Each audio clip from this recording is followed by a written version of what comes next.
ओम श्री परमात्मने नमः। नारायणं नमस्कृत्य नरं चैव नरोत्तमं देवीं सरस्वतीं व्यासं ततो जयमुद्रयेत्। श्रीमद् भगवत गीता साधका संजीवनी 6th chapter ध्यान yoga verses 29 to 32. Experience of those who meditate on God, who is endowed with attributes and who is attributeless. Now, in the next verse, Lord Krishna explains the change of vision that takes place in the yogi. Verse 29. Sarva bhutastham atmanam sarva bhutani chatmani ikshate yoga yuktatma sarvatra samadarshanaha. The yogi whose mind is harmonized by yoga looks on all with an equal eye, sees the self present in all beings and all beings as assumed in the self. Comment.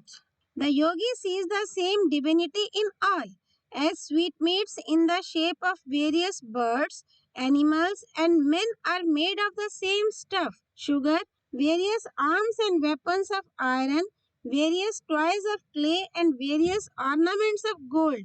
Likewise, it is the self that has assumed various forms in the universe. So, a yogi sees the self in all objects and beings. As a worldly person sees himself in all his limbs, a yogi sees his self in all the creatures. As in a dream, different persons, animals, and objects are a man's own creation and they all disappear when he awakes. Similarly, a yogi sees his own self in all beings because there is no existence of the world like the creation of the dream. It is transient and kaleidoscopic. It means that whatever he sees is his self. He sees all beings as assumed in the self, as different colors are born of light and are seen only in the light, and as different objects are born of the sun and are seen only in the light of the sun. So does a yogi see that all beings are born of the self, merge in the self, and are perceived as assumed ones in the self. It means that he sees the entire creation as manifestation of the self only. His dealings may differ with different creatures, but he sees all with an equal eye because he sees the same divinity in all. Lord Krishna in the next verse explains how the devotee Dhyana yogi sees God everywhere. Verse 30. Yo mam pashyati sarvatra sarvam cha mai pashyati tasyaham na pranashyami sa cha me na pranashyati. He who sees me present in all beings and sees all beings existing in me, I am never out of sight of him, nor is he ever out of sight of me. Comment. The devotee sees me in all persons, animals, birds, gods, demons, things, incidents, and circumstances. When Brahmaji stole cowherds and calves, Lord Krishna himself assumed the form of cowherds and calves with their flutes, cloths, and ornaments, etc. This drama of his manifestation continued for 1 year, but nobody could know it. One day Balrama, the elder brother to Krishna, saw that the cows, leaving their young calves who were left at home, ran towards the big calves. He realized that Lord Krishna had manifested himself as those calves. Thus, a devotee sees God pervading everywhere. He sees all beings existing in me, as Lord Krishna shows Arjuna his divine form. He asks him to behold the entire creation, both animate and inanimate, in his one limb. Arjuna also says, O Lord, I behold in your body all gods and multitude of different beings. Sanjay also says, Arjuna then saw the whole universe with its many divisions in his body.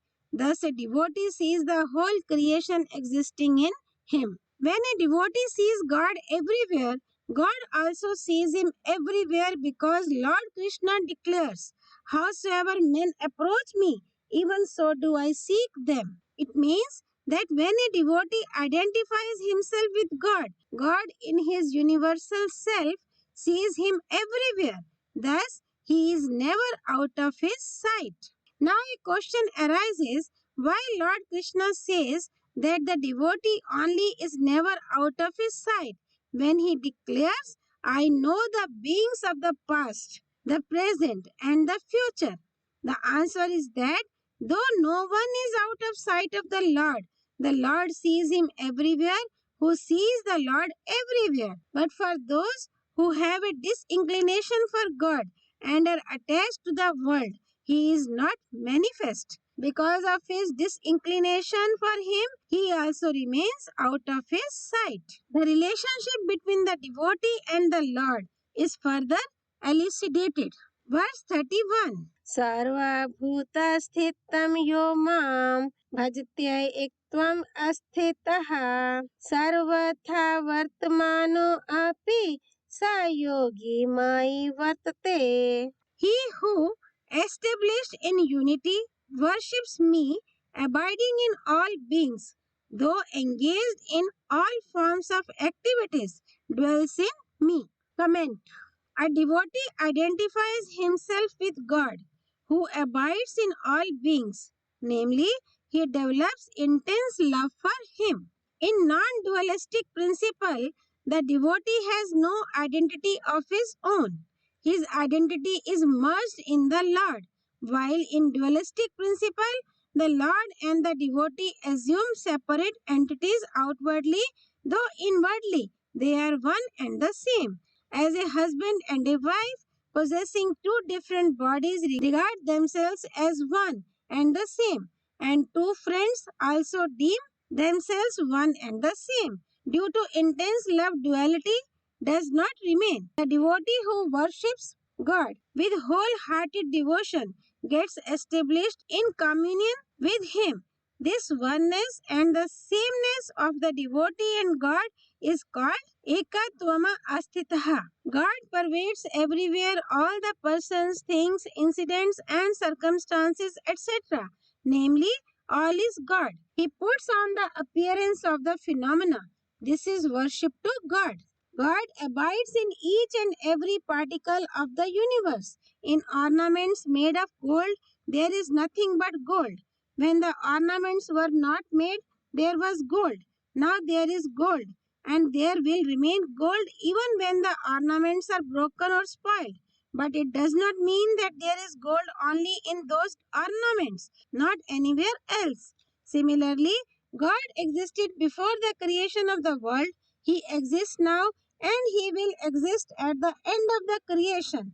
But to explain the fact that all beings are just like ornaments and God is like gold, it is said that only God abides in all beings and he also abides in all places. A yogi, while discharging his duties according to the ordinance of the scriptures, abides in God because in his view there is no independent entity except God. Here Lord Krishna says that devotee dwells in him.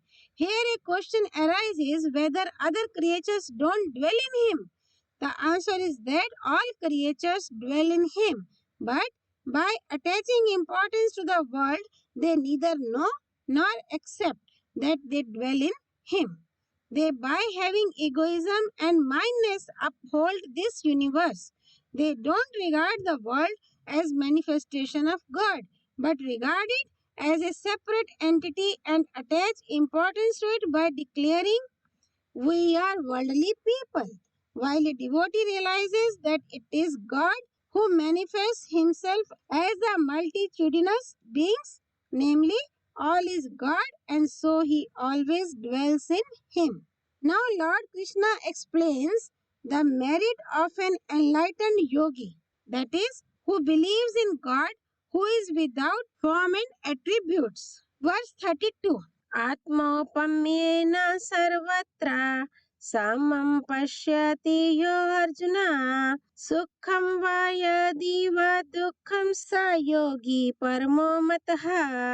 That yogi, O Arjuna, is regarded as the supreme who looks on all as one, on the analogy of his own body, and who looks at pleasure and pain of all with a similar eye. Comment. An ordinary person regards the injury of any of his limbs as his own because, according to him, he and his limbs are one and the same. But a yogi regards others as his own self and thinks of their harm as his own harm. As one limb, instead of hurting others, functions for their welfare, a yogi thinks that he and other beings are limbs of God. So he works for the welfare of all. He is engaged in promoting the welfare of all beings without any distinction of caste, creed, and color, and does good even to animals, birds, trees, and plants, etc. By him, efforts are automatically made to alleviate their suffering. He knows that limbs have different shapes and functions, yet he makes efforts to soothe the afflicted limbs equally. Hands can't be used as feet. If by chance a hand is touched to another hand, we don't wash it. But if it is touched to the foot, it is to be washed. When the organ of excretion is cleaned by the hand, we have to cleanse the hand by applying clay to it. Thus, he observes touchability and untouchability with others also in accordance with the ordinance of the scriptures. But it does not mean that he hates them. He loves all of them and does good to them as he does towards his own limbs. To feel happy and sad on the analogy of his body does not mean that if a person is injured, this enlightened soul feels that injury in his body. If it is taken as such, the affliction of the enlightened soul will be enormous because the world is full of afflicted persons.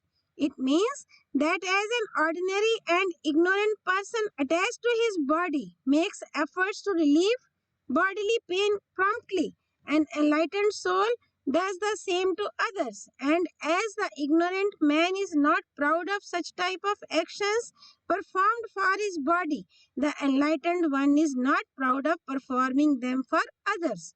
He is naturally engaged in the welfare of others. Moreover, the enlightened soul can bear his bodily pain and he remains indifferent to it, but he can't bear the pain of others and so always remains prepared to relieve their suffering because he thinks that he has the power to bear the pain as he knows that he himself is different from the body, while the other ignorant people have no power to bear the pain as they identify themselves with their bodies. Indra, the king of the gods, beheaded sage Dadichi, though the latter had caused no offense to the former.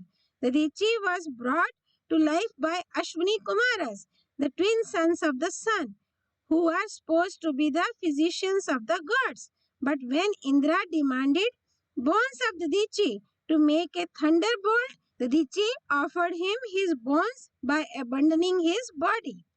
Here a question arises that an enlightened soul is prepared to remove the pain of others while he shows indifference to his own bodily pain. It means that he lacks equanimity. The answer is that this attitude is superior to equanimity because it becomes his nature without having the least unevenness of mind. That yogi is regarded as the supreme because he sees nothing but God, pervading everywhere all the time and remains established in him. Om Tat Sat. All glories to Sri Partha Sarthi, Lord Shri Krishna. All glories to Bhagavad Vani, Srimad Bhagavad-Gita. Sri Hari Arpanamastu.